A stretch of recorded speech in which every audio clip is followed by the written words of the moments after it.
Perfect timing. David Lorimer, I've had the great pleasure of listening to you online before, and I was so pleased to see you able to spare time to join us now. So a big welcome.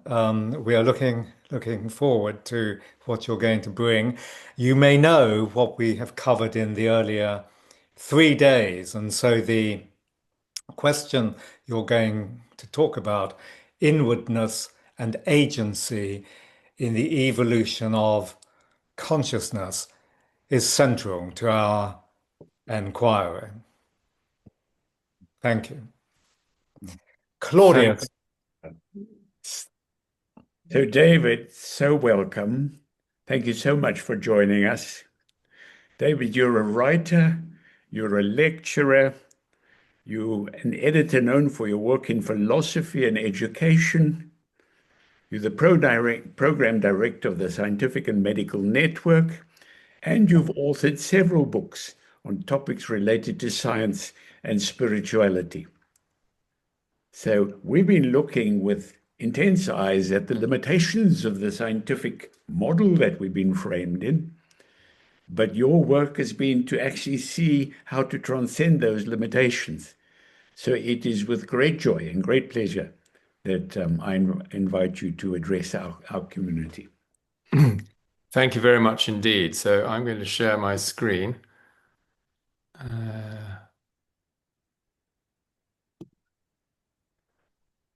There we are. Now, and then I'll start. There it is. We're with you. Yeah, I just need to get the start from. Slideshow. Yeah, I know it's not so easy because there's a bar going along the top. There we go. No. Yeah, that's it. There you go. Okay. Right. I'm just going to remove myself so I can't see myself, so I don't put myself off.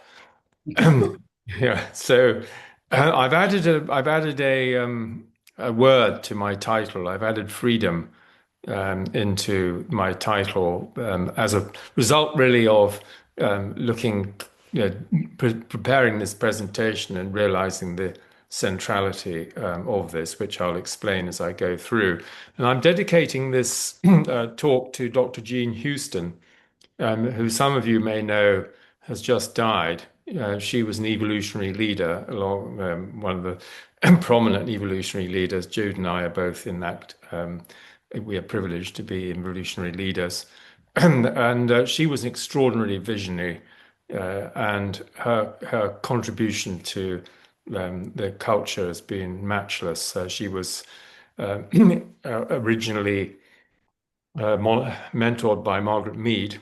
And some of you may know that she literally ran into Teilhard de Chardin in New York when she was 14. She was running along and just literally went straight into him because he was walking along. And they developed a close friendship. And she didn't know who he was, but nobody knew who he was really at that point because his work was not published until after he died in 1955. So she called him Monsieur Teilhard, T-A-Y-E-R. So I think that's a wonderful connection with what I'm going to be saying today. And here's a couple of quotes from inspiring quotations from Jean. I firmly believe that all human beings have access to extraordinary energies and powers. Judging from accounts of mystical experience, heightened creativity, or exceptional performance by athletes and artists, we harbor a greater life than we know. Just remember that phrase, we harbor a greater life than we know. And we need to measure up to ourselves rather than diminish ourselves. And also, a very similar quote, we all have the extraordinary coded within us, waiting to be released. We all have the extraordinary coded within us, waiting to be released. Now, I'm going to just talk a little bit about history of philosophy and science as a background to this whole image of the human being. And so in the 17th century, the great thinkers Galileo, Descartes, Locke, they came up with this distinction between primary and secondary qualities. A primary quality is what you can weigh, measure, see, the visible, in other words. And a secondary quality is taste, anything that's subjective, and indeed consciousness. And at the same time, in sort of 1630s, you've got Descartes' meditations coming out and the establishment of a Cartesian dualism between mind and matter. And I read a book this week called the Rilke Lectures, which pointed out that this banishment of the soul as the middle component of human anthropology goes back at least to 869, one of the councils of Constantinople. It's really interesting. And so Rilke and Jung were both instrumental in bringing the soul back, as indeed has been Anne Baring. So the question is how to reconcile mind and matter. And so what Western philosophy and science and psychology has tried to do is to assert the primacy of matter and to say that everything else can be derived from matter in an evolutionary understanding. And this has been reinforced by the mechanistic metaphor, the clockwork idea that Marcus was talking about last night. And the mechanistic metaphor still has an enormous hold over the scientific imagination. And it's a very limiting hold because the fundamental proposition that organisms are mechanisms is actually demonstrably false. Organisms are not mechanisms precisely because they're organisms. And this is a confusion and a category error that needs to be put right. And many of the leading people in philosophy of biology, such as John Dupre and indeed Ian McGilchrist, they have pointed this out, and that we need to transcend this limiting mechanistic metaphor, which is also the computer metaphor. And so the result of this is that the brain has to give rise to the mind. Matter gives rise to mind, so the brain gives rise to consciousness. And William James questioned this assumption in 1898 with his Ingersoll lecture on immortality, when he pointed out that there are three different ways that you can conceive of the relationship between brain and mind. The first is that the brain produces and generates mind, and that's the standard orthodox view in philosophy, science, and psychology. And then the other two possibilities are that the brain is a transceiver of consciousness, or a kind of filter, or it's it's an interface. It's either permissive or transmissive. So it either allows a certain type of form of consciousness to come through, or it acts like a receiver, a radio receiver, which of course is another slightly mechanistic metaphor. And so this has given rise to the work, for instance, University of Virginia, with these three enormous volumes, starting with The Irreducible Mind, edited by Edward Kelly. And these thinkers, and I think that many of us online at the moment are among those, we take the view that the filter idea of the function of the brain makes more sense, and also it allows you to consider evidence, which we look at in the Galileo Commission, evident near-death experiences, out-of-body experiences, children remember previous lives, terminal lucidity, after-death communications, and so on. And so the famous hard problem formulated by David Chalmers in 1995, it actually incorporates the assumption that the brain gives rise to consciousness, because it asks the question, how does the brain generate consciousness? Well, in our view, it's the wrong question. The question you should be asking is, what's the relationship between the brain and consciousness, without presupposing that it generates consciousness. So there's been a corresponding reduction of the human image. And Ian, in his book, The Matter with Things, begins with this quotation from Plotinus, the 3rd century Greek Neoplatonist. But we, who are we? This is the fundamental question we need to be asking ourselves. And in the traditional view, there was an anthropology of the self, the spirit, the soul, the mind, the body, as a microcosm of the macrocosm. And then there's gradual reduction of the soul to the self. And the self, even that disappears. Whereas Hillman is trying to bring back a psychology with a soul. as has Jung and Bering. And then there's a corresponding desacralization and disenchantment of the world. Max Weber used this Entzauberung idea, this disenchantment, which goes along with a mechanistic view. Then you have the influence of Darwin, Freud, J.B. Watson, and Skinner, and the emergence of behaviourism. And behaviourism just looks at behaviour and doesn't believe that consciousness and agency have any significance whatsoever. And so humans are reduced to biochemical machines, hackable animals, data points, and there's no free will. And you get this paradoxical situation with people like Daniel Dennett, the late Daniel Dennett, saying, well, consciousness is an illusion. Free will is an illusion. Yeah, we have this sense all the time. And so it doesn't, it's not an adequate anthropology of what we are as humans. And then if you continue along this route, then you get transhumanism, posthumanism. And those of you who haven't had a look at this, do go and have a look at the report that Harold Wallach did for the Galileo Commission last year, precisely on transhumanism, because this is creeping up on us. And a lot of people are very happy to have implants and enhance performance. But what they don't realize is that what goes one way can go the other. And this is part of an architecture which potentially influences the brain, thoughts, emotions, and is also potentially being used for predictive policing.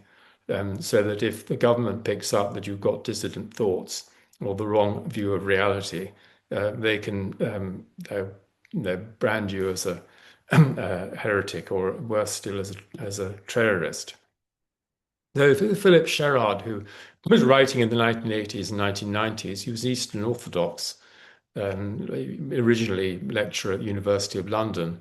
And one of his important books is called Human Image, World Image. And he writes that our model of the universe, our world picture or world image, is based upon the model we have of ourselves, upon our own self-image. And so there's a close relationship between the self-image and the world image. And so, for instance, you go back to the idea that we're machines. Well, machines need to be controlled. And if you were just a biochemical machine, then what's the problem about merging the human with silicon machines? And so really, I think our ecological and spiritual challenge requires a change in both our self-image and our world image.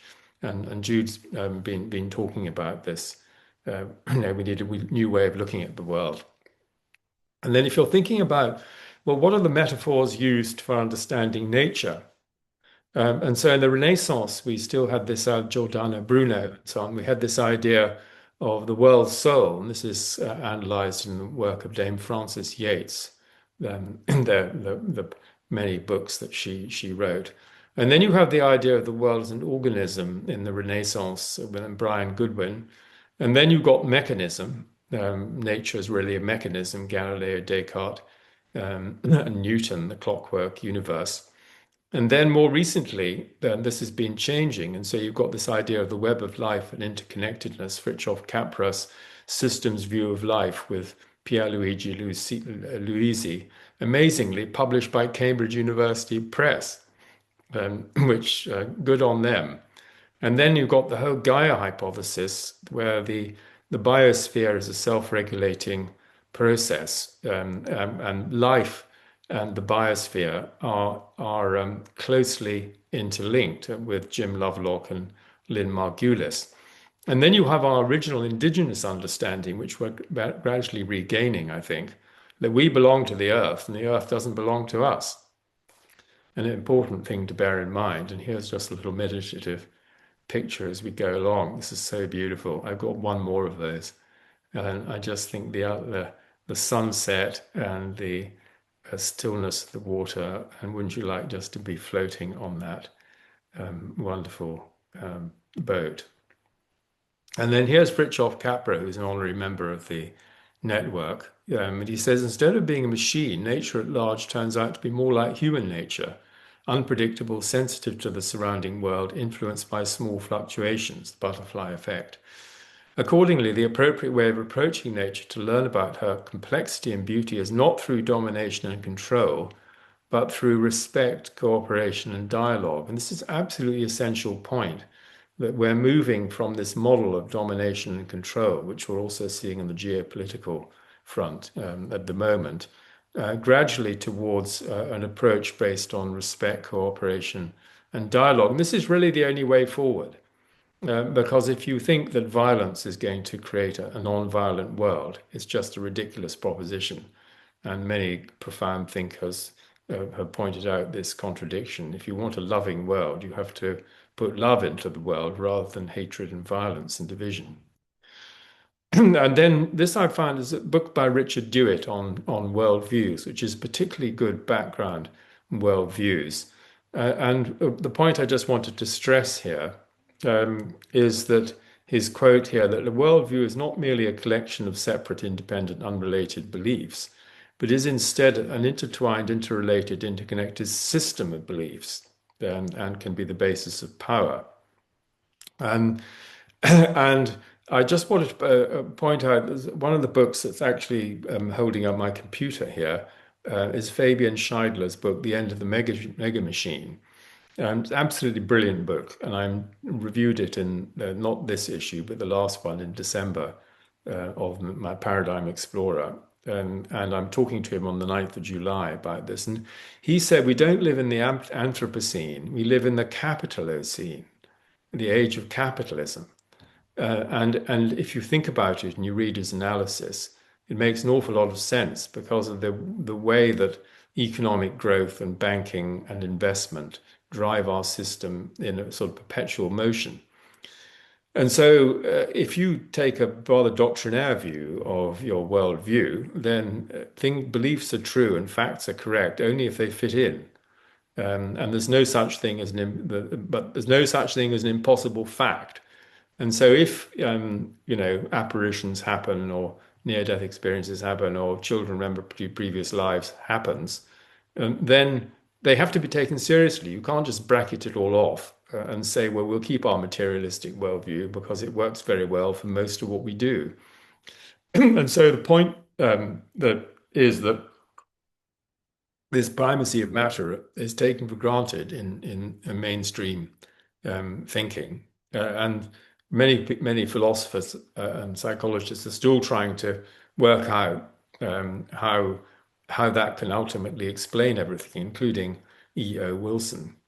So this leads to scientism, which is an ideology rather than science, because it means that the underpinning materialism is simply taken for granted rather than examined as a presupposition. And it also leads to nihilism. And this is even more serious because nihilism means that the world there's no meaning, there's no principle behind it, and it's a recipe for despair. So, and then if you look at the whole field of science and consciousness, you can either have consciousness within science or science within consciousness. And so the third person view, which is the outside in view, brain gives rise to mind, matter is primary, talking about neural correlates of consciousness. And we're taking a quantitative approach, measurable approach, and we assume that brain produces consciousness. Whereas in the first person perspective, which we all experience on a minute-to-minute basis, then there's a sense in which the mind gives rise to matter, or certainly at a phenomenal level, and that you can argue for the primacy of consciousness and mind, and a qualitative approach based on qualia, and the idea that the brain is really a filter of consciousness rather than the originator of consciousness. And I think this is all the sort of evidence we look at in the Galileo Commission, near-death experiences, mystical experience. And this, in my view, is gnosis and initiation. That people who have these experiences, and this was pointed out by Michael Grosso in the 1980s, are effectively having an initiation into the understanding that their consciousness is more than their body. And they also experience the inner side of the universe is light and love together. And so it's not just a question of information, it's a question of transformation. And we shouldn't become paranoid. We should put our energy into metanoia, into metamorphosis, as Jude says, or consider that we're in a metastrophe rather than a catastrophe. And so we need to go beyond where we are at the moment. And so this is sort of summed up, and this is these interesting quotations from Edison and Andrew Carnegie. The brain is a transmitter and receiver of vibrational frequency. The human brain emits frequencies which, when focused, are picked up by other human brains and pass through the ether to affect other physical matter. So this was the considered conclusion of Thomas Edison, one of the great inventors. And you might be surprised to see Andrew Carnegie in here, but Carnegie took the New Thought philosophy, which I'm going to talk about in a minute, very seriously. And his success is at least as much mental as tactical. You have in your head the most powerful transmitter and receiver of energy or vibration on the planet. And so I've got a presentation which is entitled The Second Legacy of Andrew Carnegie. And he gave away $350 million in his lifetime. But his second legacy is in a sense the primacy of consciousness and intent. So I'm going to talk a little bit about New Thought, which was a movement in the late 19th century, and give you some quotations from some of the leading thinkers. This comes from In Tune with the Infinite, which was a text that sold 2 million copies between about 1898 and 1938. It's not a very well-known text now, but I highly recommend it. The great and central fact in human life, in your life and mine, is the coming into conscious realization of our oneness with this infinite life. No, oneness with this infinite life. This infinite life is flowing through each of us. And the opening of ourselves fully to this divine inflow. What does this mean? That we're recognizing our true identity. So our true identity is this essential consciousness, this infinite life. That we're bringing our lives into harmony with the same great laws and forces as have all the prophets, seers, sages in the world's history. And so bringing ourselves into harmony with the divine love, the divine light, the divine life. This is really what life's about. And he says, Trine says this, each is building their own world. We both build from within with our thoughts and our feelings, and we attract from without. It's the same process. Thought is the force with which we build, for thoughts are forces, powers, if you like. Like builds like, and like attracts like. Everything is first worked out in the unseen before it is manifested in the seen. In the ideal before it is realized in the real. In the spiritual before it shows forth in the material. So you see the underlying thought here is that the inner is causal. The outer manifestation is an effect. And this is a really essential point to grasp and realize. So Charles Harnell was also in this same generation. He was born in 1866. And in 1916, he produced a correspondence course called The Master Key System. And it's an extraordinary book.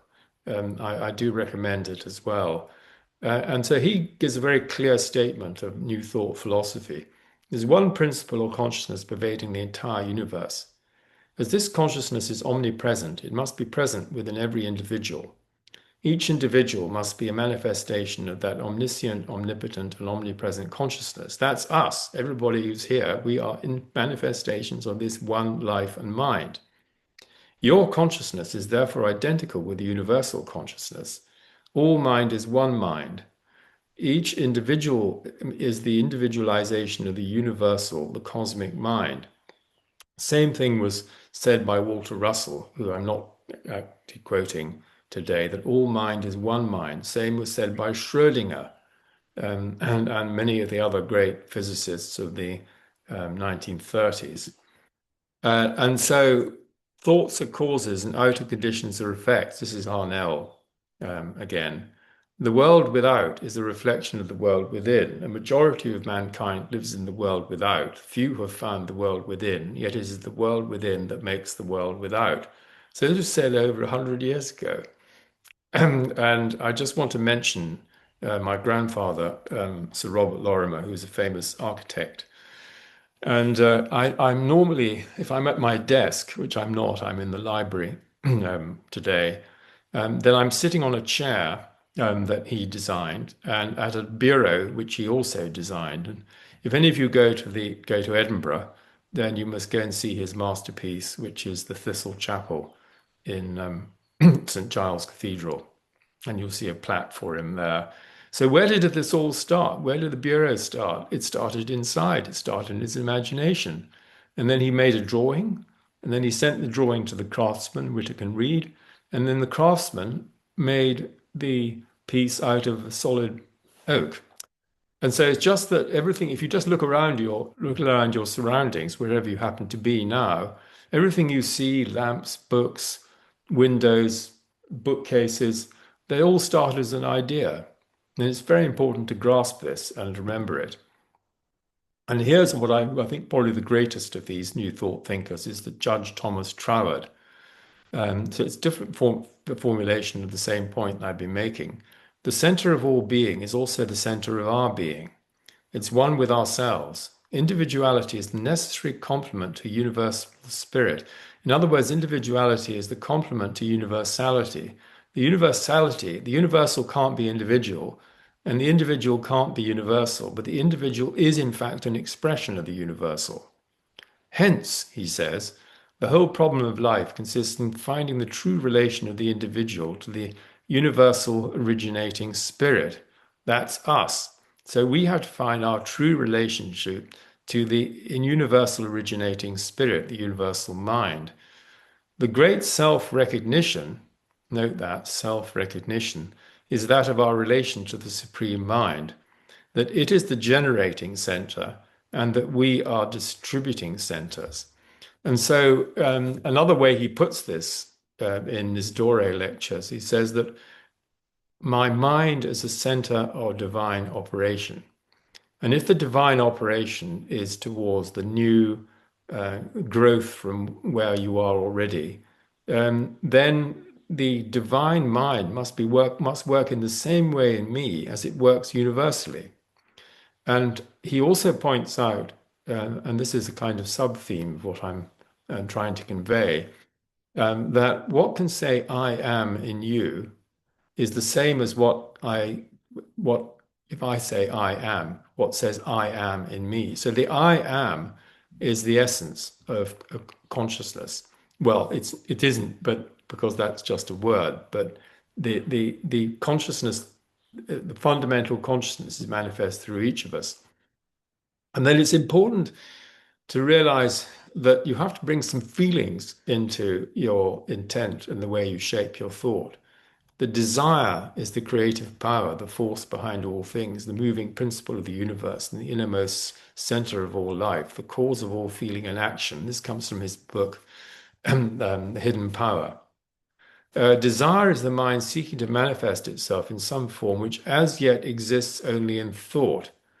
And so if you want to manifest something, you have to wish it, you have to think about it, you have to feel it. And he talks about the creative process, identical at all levels of nature: plant, grow, ripen, harvest. This is the secret: engage thought and feeling. So what we plant in our subconscious and in our minds, in our gardens, is what comes up. So don't expect, if you plant weeds, don't expect anything other than weeds to come up. Now I'd like to go on to Federico Fagin, who I know very well. Federico is Italian American. He is the originator of the Intel microprocessor 50 years ago. So he's basically a genius inventor. And he has the National Medal for Technology in the US. And he's written 3 books, the second of which is Irreducible. And what this is basically explains his philosophy of consciousness. And the important point he makes, and I haven't got the book here, so I can't quote from it, but I'll just explain what I'm talking about here, is the direct knowing, which is immediate experiential knowing. He says this is semantic, and it's an apprehension of meaning, and it is to be distinguished from indirect symbolic knowledge, which is information, because we know that we know. I know that I know. And this is a very important distinction because it prioritizes meaning and the primacy of consciousness, because without consciousness, there couldn't be any meaning and there couldn't be any apprehension of information either. And the important point here for the overall argument is that consciousness is interiority. We are experiencing this in this very moment, and we experience qualia. And qualia are what we feel and what we, the taste and the colors and the senses, and they can't just be translated. If you translate them into words, then you're reducing them. And then in 1990, he had an awakening. At midnight, he just came to get himself a glass of water, and suddenly he was suffused with the substance of light and love of the universe. He was it.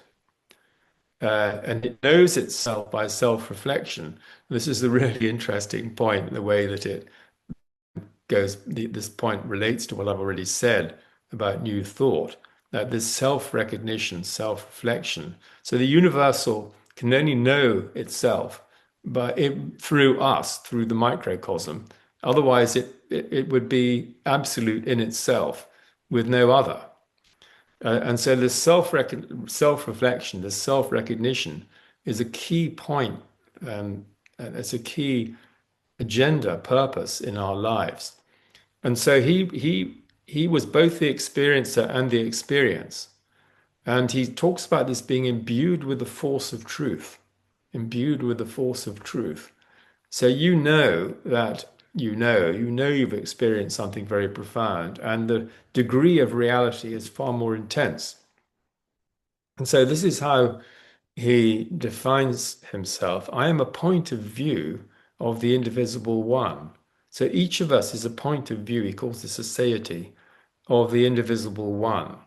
And it's indivisible, and therefore we are fundamentally indivisible as one mind. So through me, the one observes and knows itself. And we can all experience that. And we can experience this sense of reciprocity. He calls this a part whole. He hasn't used the Koestler phrase, which I think he probably should have used, which is a holon, which is exactly what it means, as a part whole. And so the I am is my essential, universal, eternal identity. And this was the realization that Ramana Maharshi had when he was 16, and he spent the rest of his life conveying it. And so the C, he talks about C space and I space, information space. So consciousness space is interior, information space is exterior, but it's indivisible. And that's the point. You can't have one without the other. And even if we are in different worlds, different phenomenal world, we will still get a sense of there being a consciousness which apprehends a world.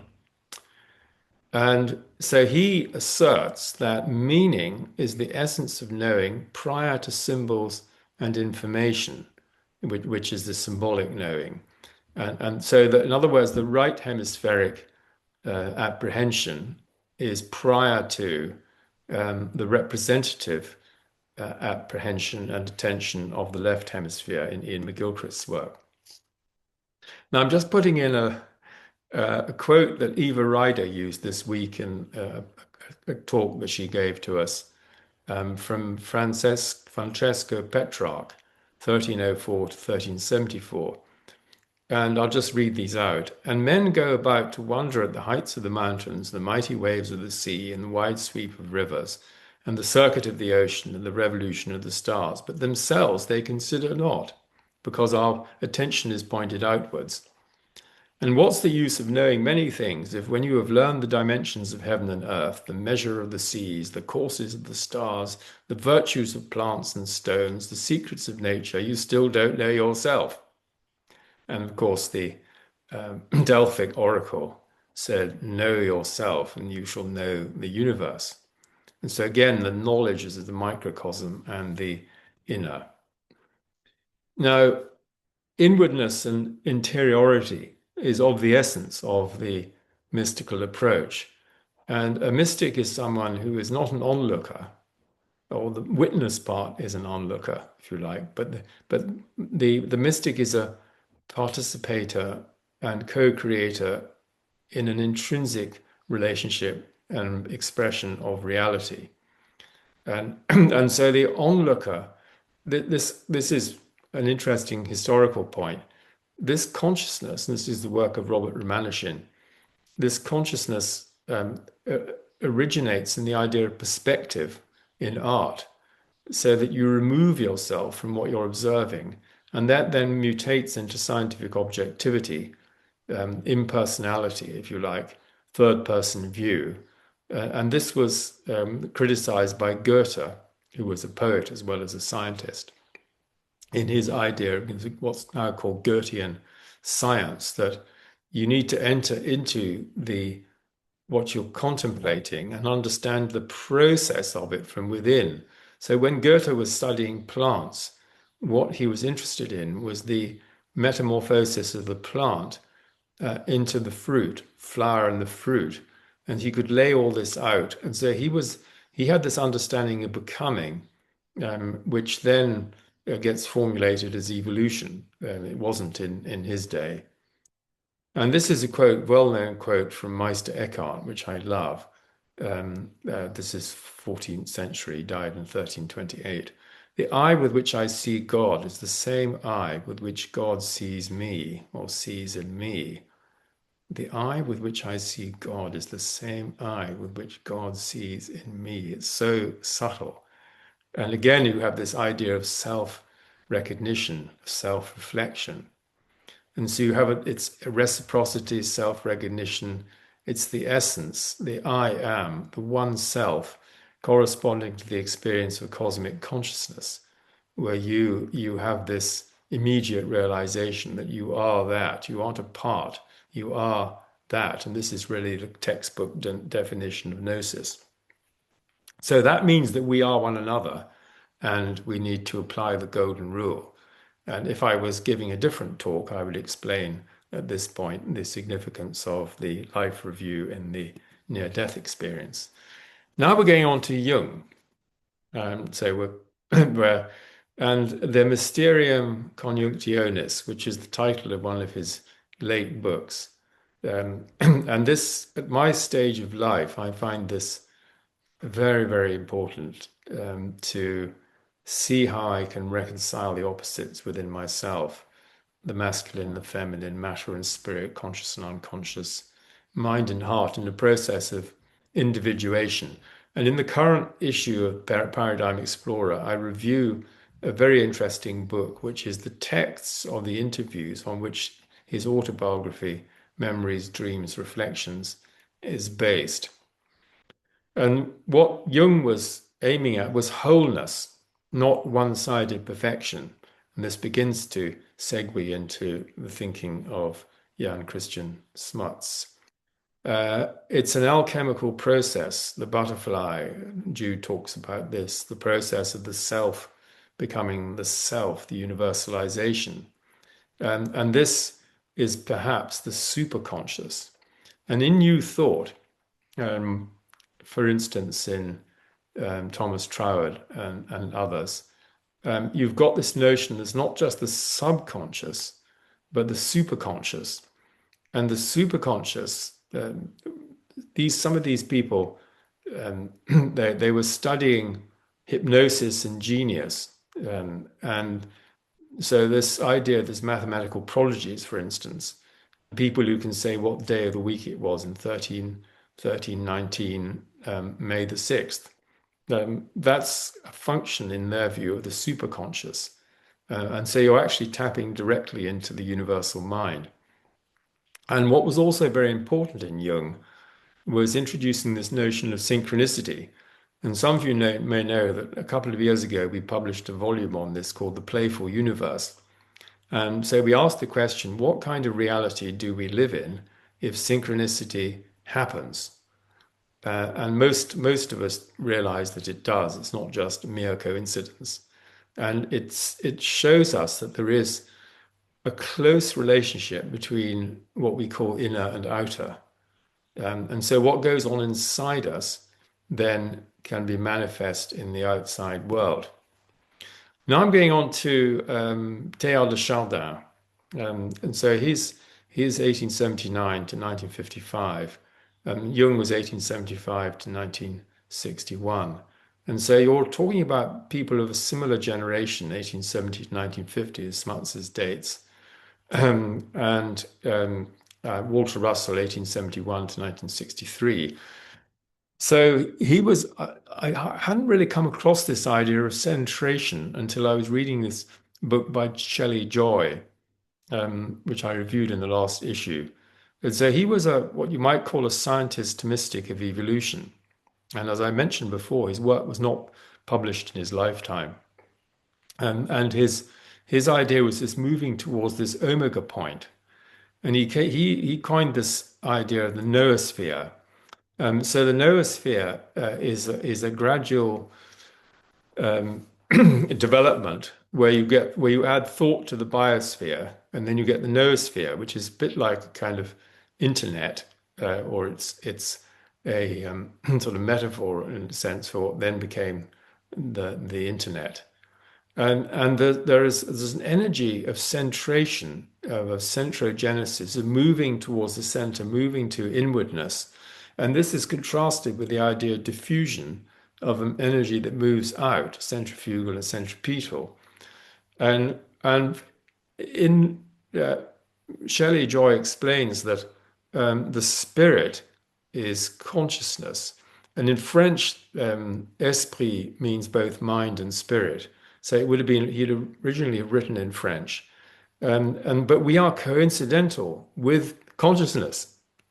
We know that immediately, every second. It's the thing we know best in the world since we are itself. We are this consciousness, as Jude often says, it's not something we have, it's something we are. So how to come to an understanding of this is the big question.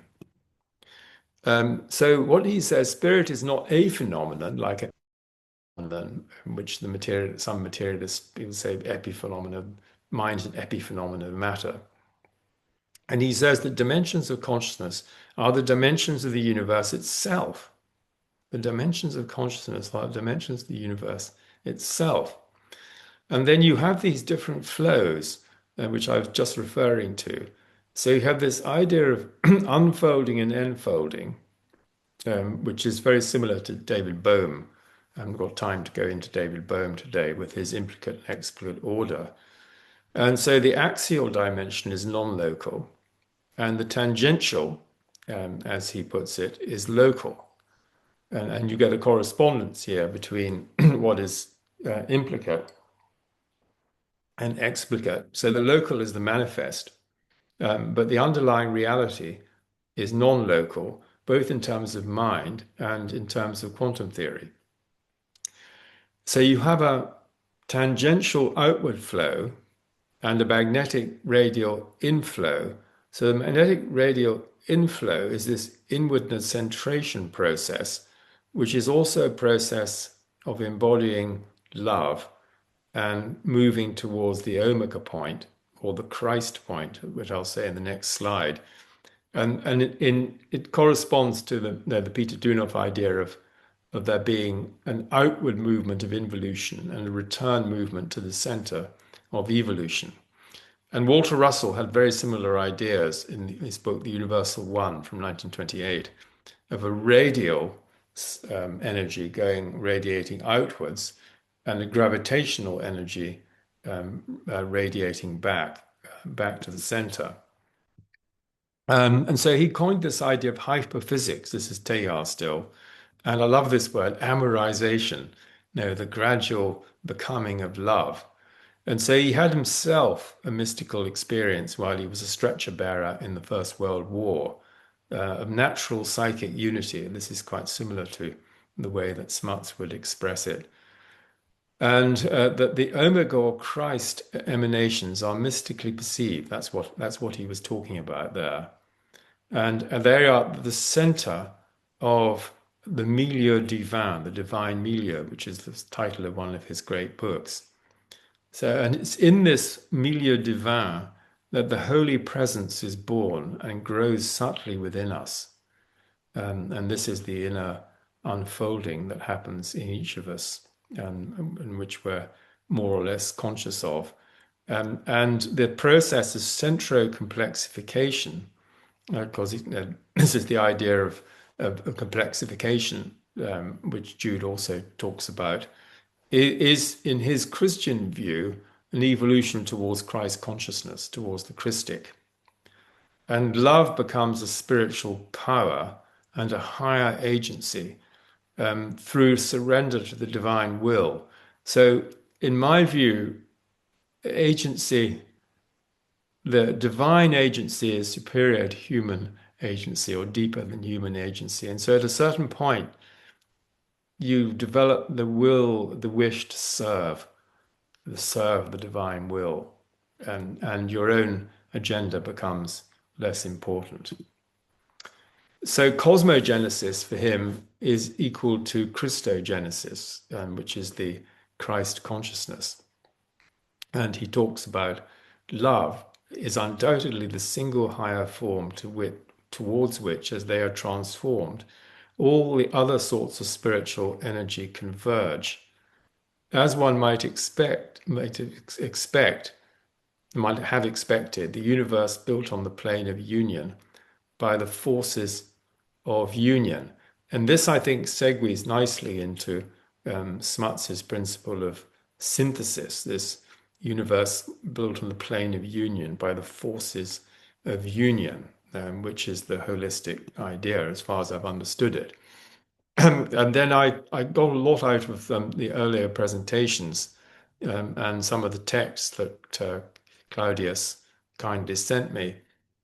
So that what Smuts is talking about, as far as I understand, is an immanent process within evolution. It's not transcendent or supernatural. And there's some parallels and differences, which I can't go into, between Smuts and Bergson, whose book Creative Evolution came out in about 1907, I think, was very, very influential, because it gave the idea that there was a meaning to this unfolding creative process, and that evolution was inherently creative. And the reason I put Tolstoy in there is that Tolstoy's Christianity was a non-supernatural version. I don't know whether Smuts was aware of Tolstoy, and he even produced a version of the New Testament without any miracles. I think he misunderstood miracles myself, but he was averse to the supernatural intervention. And then about the same time, and so Whitehead was 1861 to 1947, so slightly older than people have been talking about. His book Process and Reality came out in 1928. It's the Gifford Lectures. I read it in 1983. The reason I'm just bringing it in here is that he distinguished between the prior and consequent natures of God. So the consequent nature is the evolutionary becoming nature, while the prior nature is what you could argue was transcendent. The transcendent aspect and the immanent aspect. So the transcendent being and immanent becoming. And I think, as far as I've understood, Smuts was rather more on the side of this consequent nature of the evolutionary process, and there not being any kind of prior transcendence. And I feel actually myself that we need both these elements. I agree with Whitehead. And in the Upanishads, it says, into deep darkness, for those who only follow transcendence, and into deep darkness for those who only follow immanence.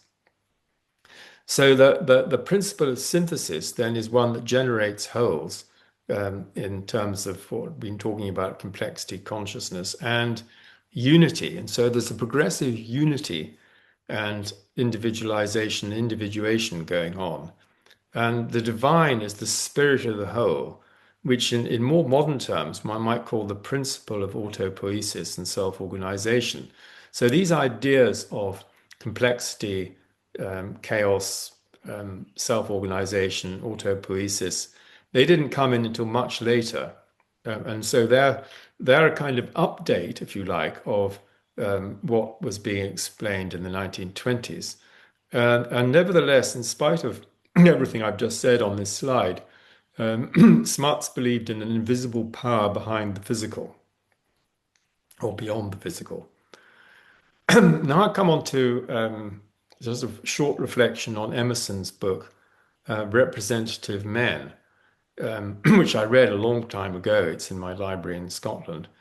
And in this book, he talks about Plato, Swedenborg, Montaigne, Shakespeare, and I think he should have been talking about Bacon myself, but that's a particular view of the Shakespeare opus. Napoleon and Goethe as great men or exemplars, and the impact that they had, and the way that they reflected a certain zeitgeist. And Goethe is the commonality here with Smuts, because he also had enormous regard for Goethe, although he chose Whitman to write about rather than Goethe. I'm incredibly inspired by Goethe for all sorts of reasons. And one of the things you may probably not know is that Albert Schweitzer was a great admirer of Goethe, and he was given the Goethe Prize in 1928, and he gave 4 lectures on Goethe, which I reread almost every year because I just love the idea of elemental philosophy that Goethe illustrated. And of course, there are a lot of downsides to some of these people, particularly Napoleon. But Napoleon had a sense of destiny, and he kind of knew that at a certain point that he would reach these limits, which he did. And you can imagine the kind of thought process that must have gone on after Waterloo on St. Helena, where he was exiled, and he had to think about the significance of his life. Fouquet, who built he was the treasurer, Vaux-le-Vicomte, he built Vaux-le-Vicomte. And he was the most powerful man in France, and he spent the last 17 years of his life in prison, because his enemies got the better of him. So they were thought to be these drivers of progress. This was already, Professor Jude was talking about the idea of progress driving the 19th century, scientific and technological and social progress. But the First World War gave a huge break to this, and the Decline of the West then came out in 1917, 2 volumes, Oswald Spengler. So suddenly you get this idea that civilizations and cultures are in fact organic, and they go through a rise and decline. And I think we're seeing the decline in the US empire and the US ethos as we speak. And so Smuts argued the world includes interiority, souls, beauty, aspirations, and meaning, very similar to Federico. And in terms of representative men, the essence of Christianity, he said, is the recognition of the Christ being within all of us. And the Christ is the I am, if you like. Now coming on to personality and inwardness. So deepening inwardness, I think, leads to an enhanced agency and freedom to act. This is very much a reflection of what Smuts was saying. And this is a quote here: in personality, the universe is individuating as the individual is universalizing. And I feel that is the goal, in a sense, of being an individual is to universalize this sense of self into the capital self. Personality, he writes, is not only a self-restorer, it's a supreme spiritual metabolizer. And I particularly like this phrase, spiritual metabolizer. It absorbs for its growth a vast variety of experience, which it creatively transmutes and assimilates for its own spiritual nourishment. I think that's an extraordinary sentence. And for me, it includes the role of suffering as a form of spiritual metabolism, because often the greatest sufferings that we go through are our greatest points of growth, and they nourish us spiritually. So that to me is the meaning of suffering, to be transcended and incorporated.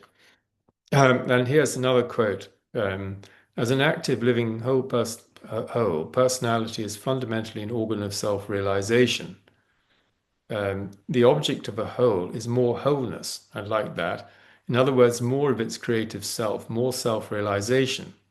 This means that the will or active voluntary nature is its predominant element, and the intelligent or rational activity is subordinate and instrumental. And I found that a particularly interesting formulation because there's so little emphasis on the will in our civilization. And Solzhenitsyn talks about the loss of will in his 1978 Harvard commencement address, which I strongly recommend you look up. And it's for me, it's will's been very important. I'm a very disciplined person. And part of the discipline, the way I acquired discipline, was by being a university athlete in my 20s. So I was 3,000-meter British University's champion in 1972. And in order for that to happen, you have to do an awful lot of training and apply your will. So this was something from some notes from Professor Dupisani Wednesday. And I just wanted to comment on what he says here. Freedom is the full measure of self-realization to which each individual aspires. To achieve freedom represents the highest achievement of which any human being is capable. But this is an inner freedom. It's an inner freedom.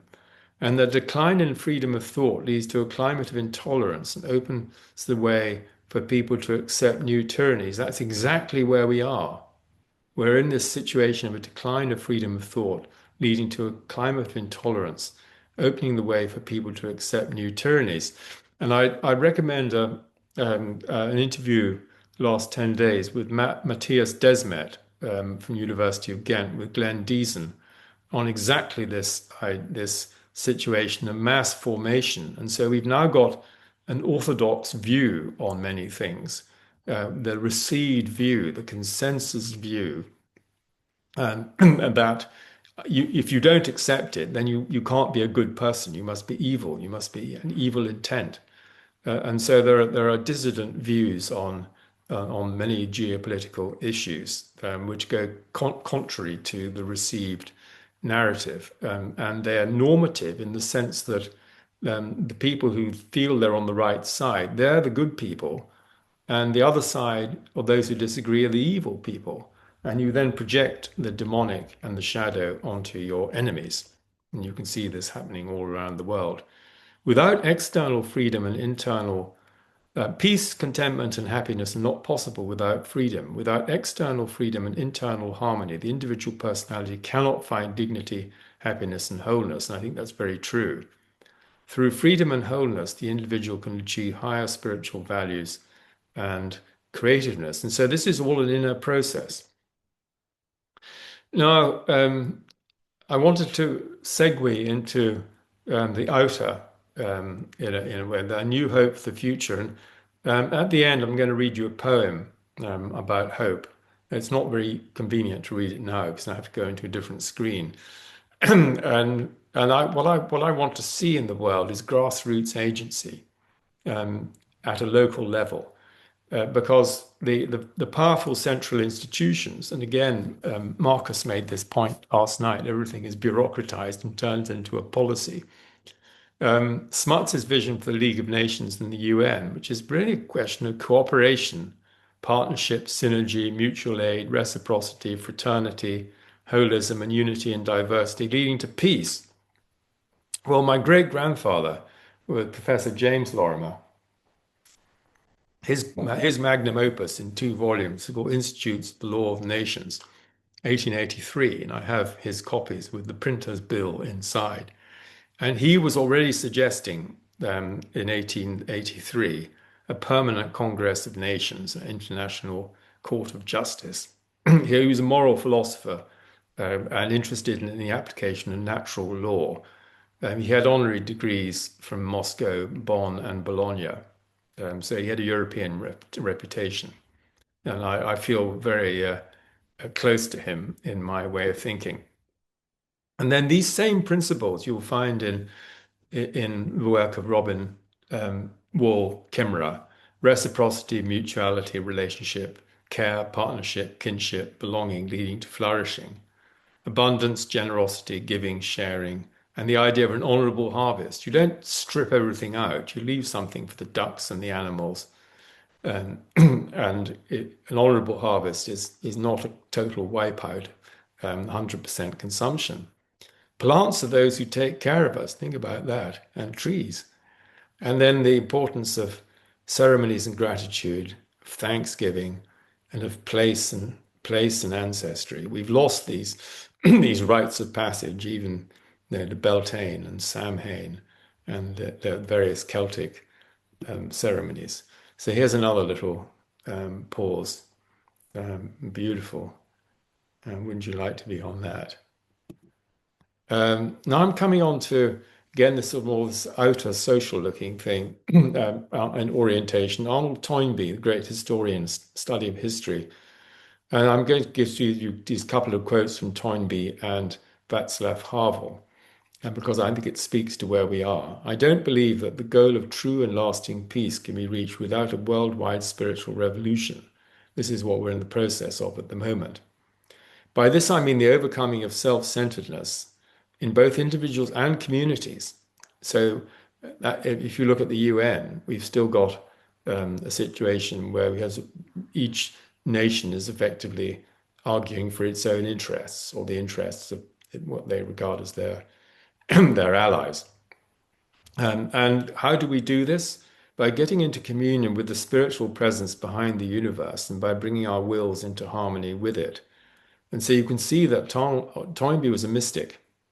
You couldn't be talking about the spiritual presence behind the universe. And he did the great work at the Chatham House and the Royal Institute for International Affairs, publishing every year with his wife an update on international affairs.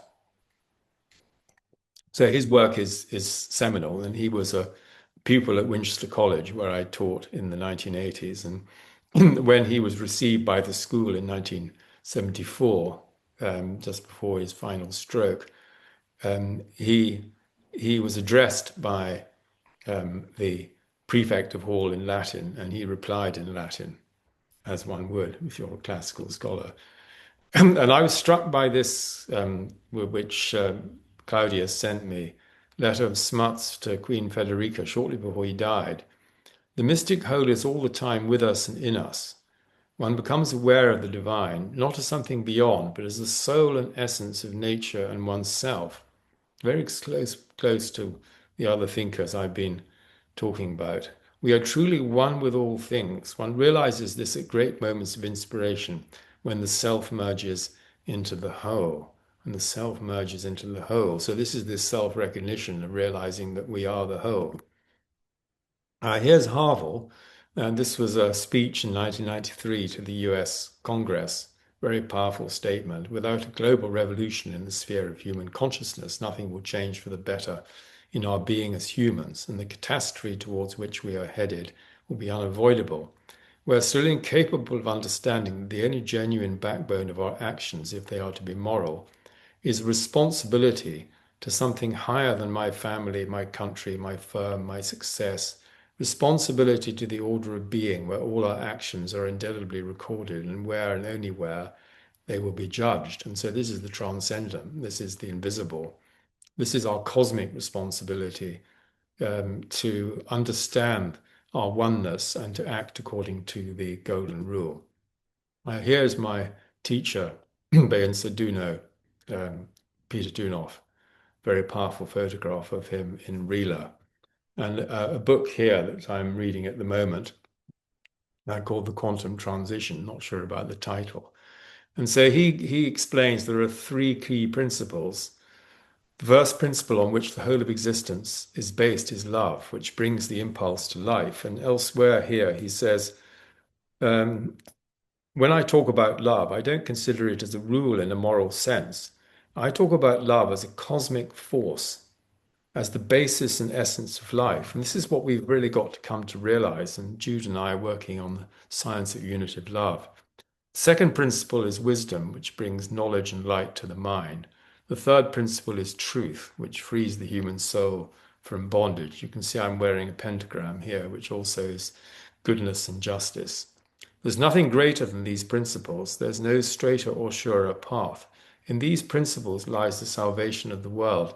Now, the important point to retain here is this is not a belief system. This is not a belief.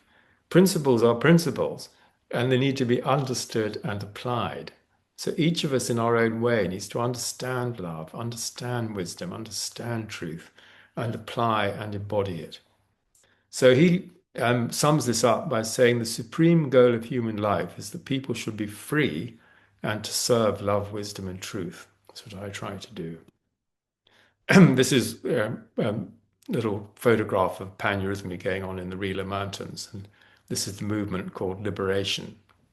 I haven't got time to go into paneurism, but it's a sequence of sacred dances and movements which embody the new culture: giving, reciprocity, ascending, liberation, and so on.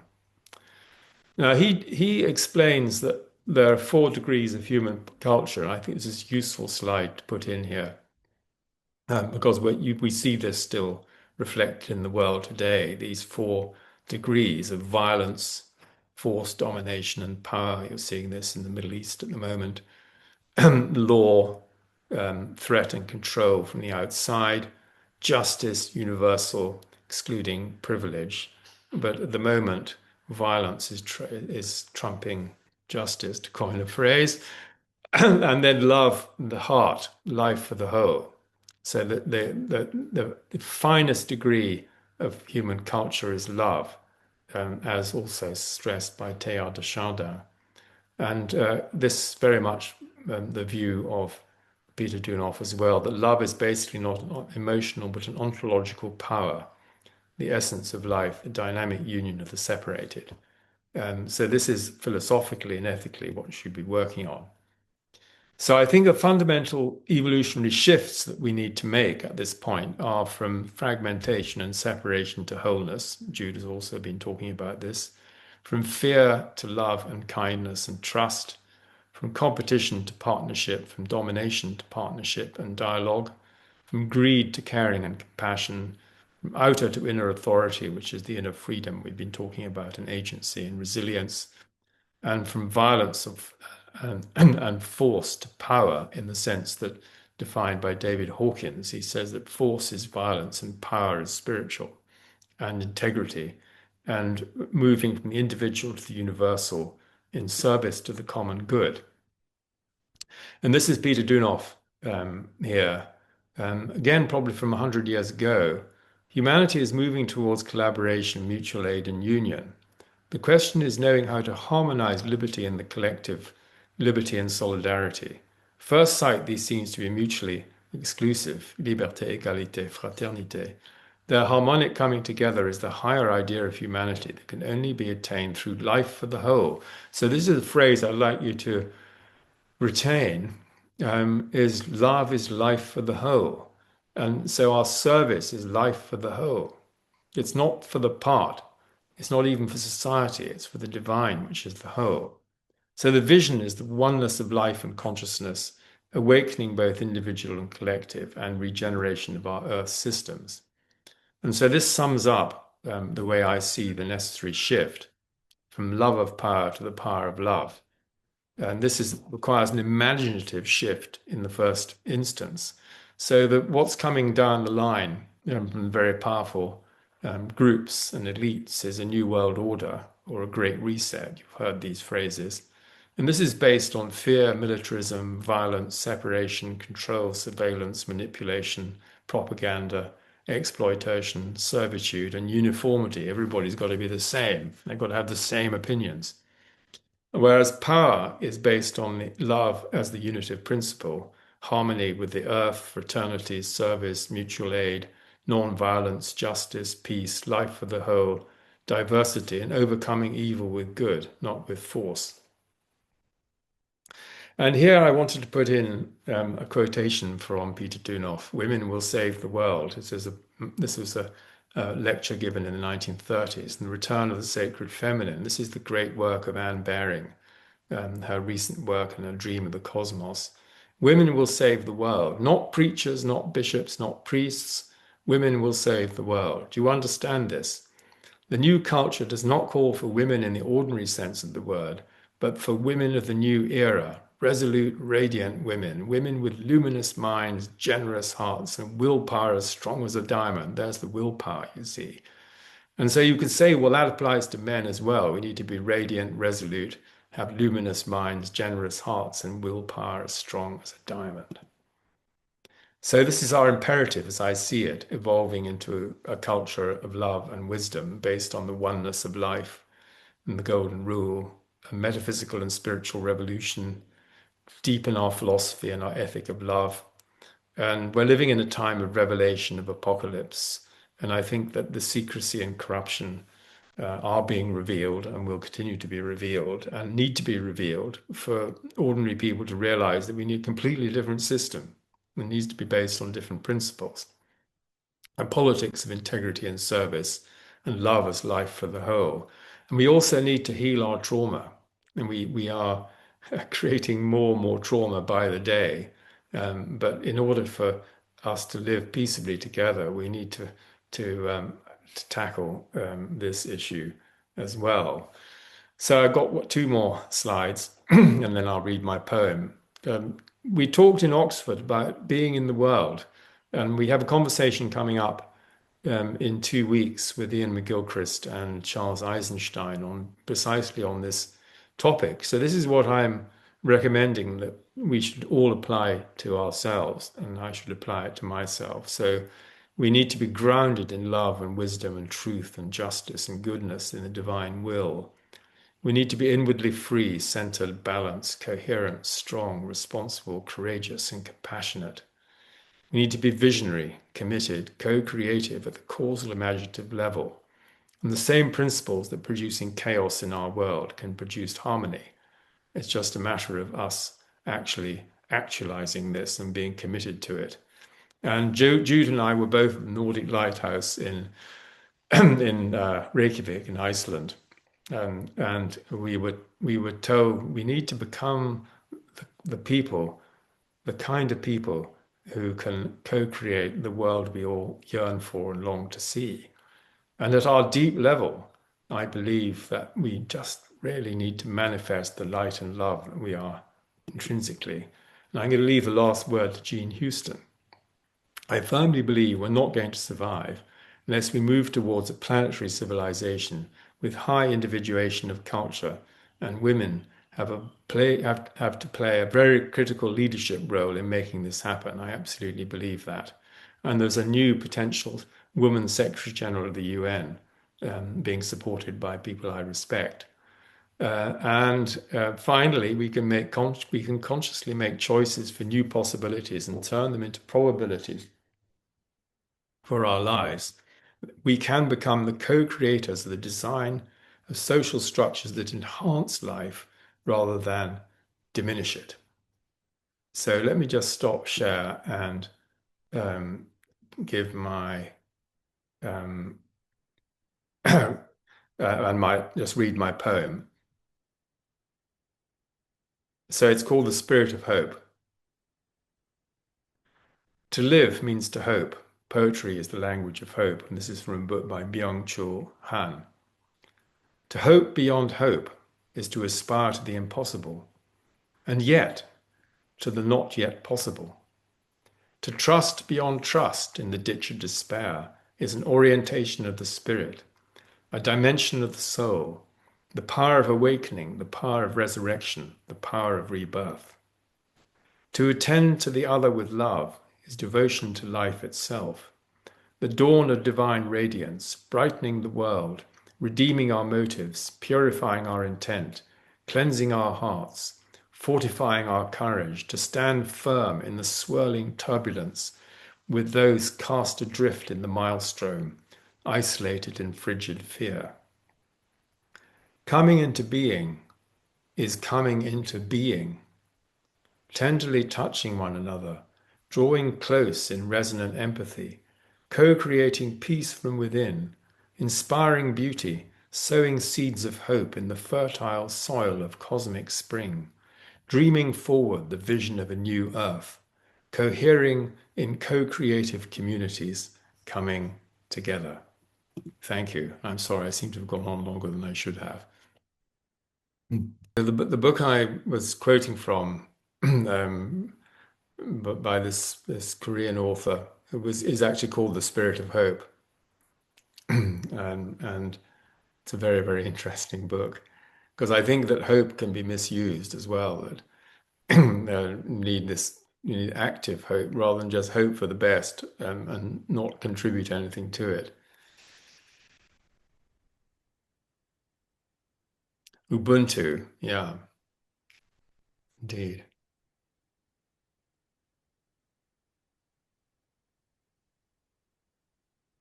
Ah, that's Marcus Link. Yes, Marcus, that's the Thomas Troward generating. My mind is a center of divine operation. Where were the representative women? Indeed. Well, he was writing in the 1850s. So he was reflecting his time. But there were some very influential women around Emerson, in fact. And I reviewed a book of Princeton University Press quite recently, precisely about the women, including his wife, who were around him. Yeah. I Please. just want to make an observation. There's beautiful. Have you been reading that, David? You've been I reading? have, Yeah. Okay. absolutely. Yeah. So what's with me is I am a point of view. And it takes me to Empedocles, who made the statement. He said, God is a circle whose circumference is nowhere and whose center is everywhere. Yeah. Yeah. It is an astonishing point of view. And it takes me to Smuts's epiphany that'll be described in the book that's going to be published probably next month, is it, Corbus? About Smuts's formative years, where we talk about the epiphany he had, where his ego boundaries dissolved and he had a sense of being at one with everything, and yet a sense of self. There was a sense of self that was not limited to his physical being. Yeah, So, Tennyson had a very similar experience of universalizing his self and realizing that the self that he felt he was still there, and yet in a universalized sense. Sounds like what Smuts experienced. yes. Yes, and then the last quote just is that I think it was St. Francis who also said, what you are looking for is what is looking. Yes. Or what you're looking for is looking for you is another kind of reciprocal idea. But yes, exactly. So you don't need to go anywhere. And I think we very much undervalue being, yeah, in our culture. We value activity and doing and having possessions and and status and wealth and power. But in fact, at the end of the day, and what all we take with us is who we are Yeah, when we transit to the next phase. It's yeah. only who we are that we can take with us. Can't take anything else. Yes. So now we've actually come to 7 minutes to the hour where we will start with a panel discussion. I'm wanting to imagine that there are a whole number of questions and observations that want to be asked. And I'm wondering if we can have that suggestion when we have the whole panel in place.